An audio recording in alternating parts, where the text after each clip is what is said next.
So for the next stage, we are going to start transforming the space from a linear space into a tonal space.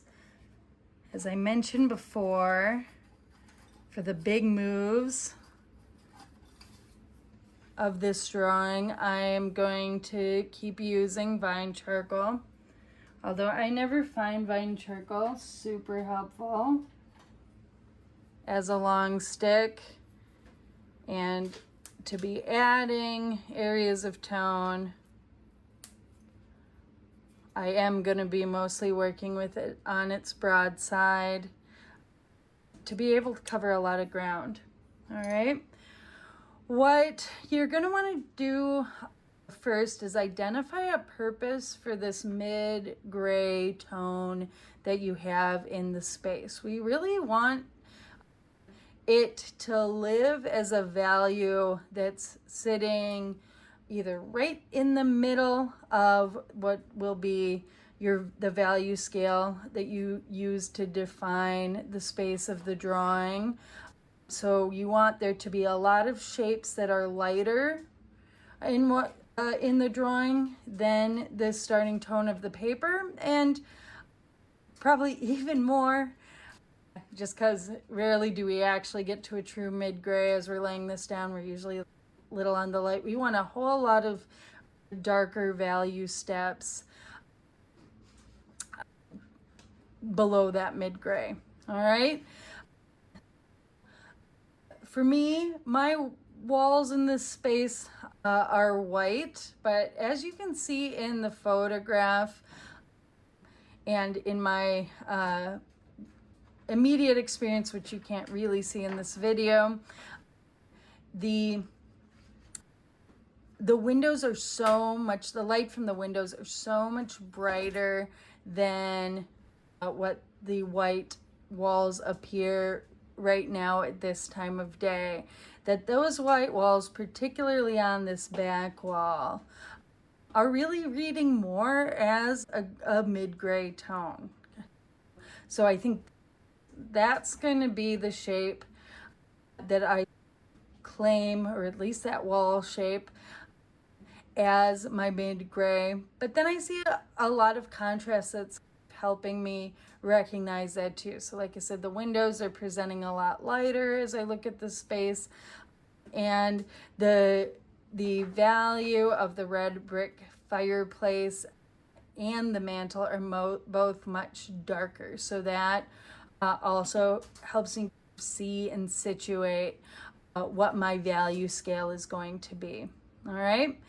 As a first pass, I'm going to just mass in some Vine Charcoal on all the shapes that look darker to my eye than that mid-gray tone.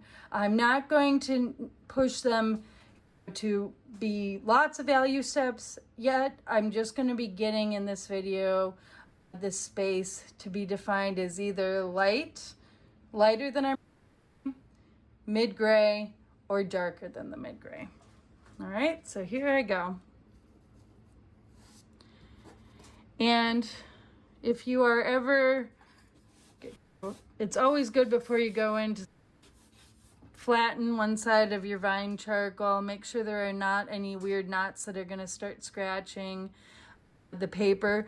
We're going to press just heavily enough to add some tone to our shapes. I can trim down my charcoal stick.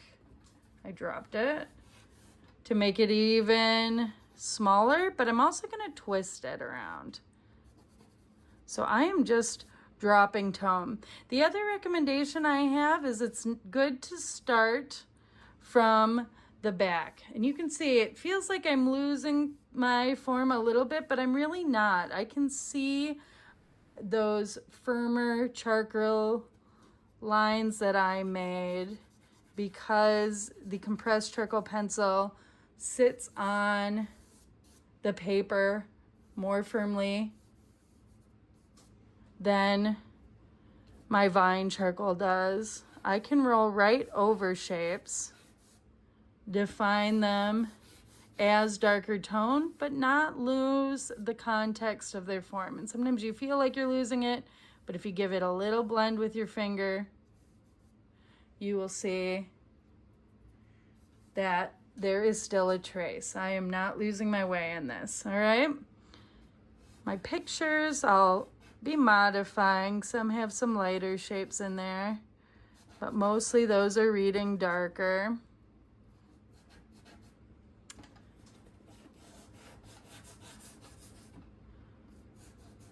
There we go. Also, the vine charcoal is just a burnt up grapevine.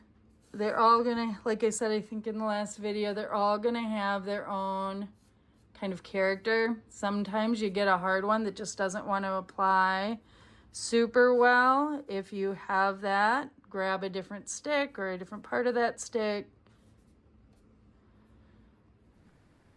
The firmer vine charcoal really can lend itself better to holding a line, so you might pick that same stick up later, but it's just not best suited for this job. So you can see I'm just walking through real time, really quick. I'm laying down tone kind of fast and dirty, but I'm letting it come all the way up to the form, or even sometimes allowing it to cross over the form. Just realized I forgot to draw some of the pictures on this wall, but we don't have to draw everything. Just looks like I hung them a little high.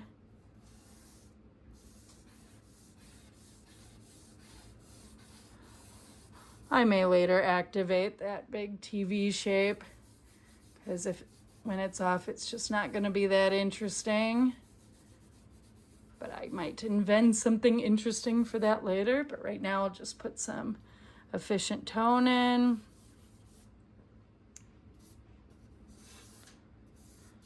Honestly, my floor color genuinely sits darker than anywhere on the wall, so I'm going to add that in. My couch kind of lives in the middle gray too, maybe a touch darker as it goes deep in space, but I think I'm going to leave it mid right now.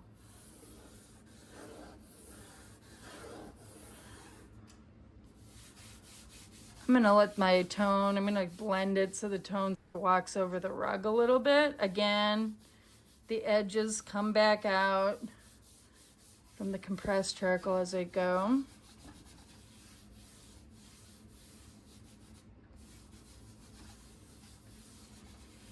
Okay, and then what I'm going to do is I'm going to come back through and add some lights. We're aiming for a kind of squinty picture of what the value will ultimately do in this drawing.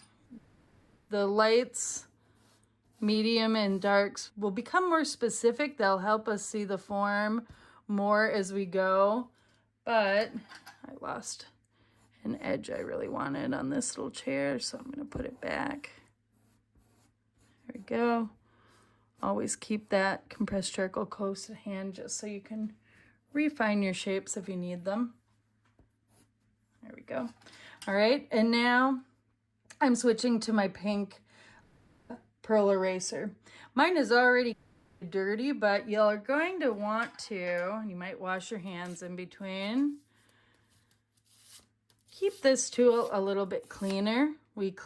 I just pulled off the piece of sandpaper that I used to sharpen my pencil. There are about 20 layers of them on a sanding board, so we just rip them off when we need to clean a tool instead of sharpen. So I'm cleaning it up. And the other thing you're going to notice is this chiselly shape. We don't want to wear those edges down till they look like our thumb. We want to, as we're erasing, do our best to use those surfaces. They're angled, narrow, wide, chisely kind of tip. And that's by design. You're supposed to turn this tool in your hand and allow it to really lift from edge to edge, really carving out specific shapes that you want to erase. The Pink Pearl Eraser has a lot of abrasive material mixed in to a rubber base. So it is functionally a sandpaper on your piece of paper. That said, because it has give, you can lean and should lean hard into your eraser and repeat your marks. But as you do, also be a little bit thoughtful about using the flat planes and preserving the sharp chisel-like tips, because that's going to really help you make the most of this eraser shape. I think I'm getting quite a lot of reflected light from my windows on the ceiling right now. My ceiling doesn't often look brighter, but it does to me right now as I look at the space. And I am doing this observationally, so I'm going to share a photo of the space I'm looking at, but some of the tones might look a little bit different. Camera's eye, my eye, just kind of how it goes. So I'm brightening that. I definitely see a little bit of brightness on the floor, on the back of the rug, although I'll probably be putting more tone back into this surface later, because depending on how involved I get in the pattern there. The front edge of my couch is reading as a bright to me right now, so I'm going to lift that. And you look at, I can pull, if I lighten my pressure just a little bit, I can pull right over those compressed charcoal lines without losing them and still build a little bit of contrast out from the wall. There's more I could do here, but I think you're getting a sense of how efficiently this can move from a line drawing to a 3-tone drawing. We definitely have some lights, mediums, and slightly darker tones established. Our darkest lines are still linear right now. They're those marks we used to define the edges with the compressed charcoal. But you can really see that we are very simply and quickly establishing a 3-value scale for this drawing.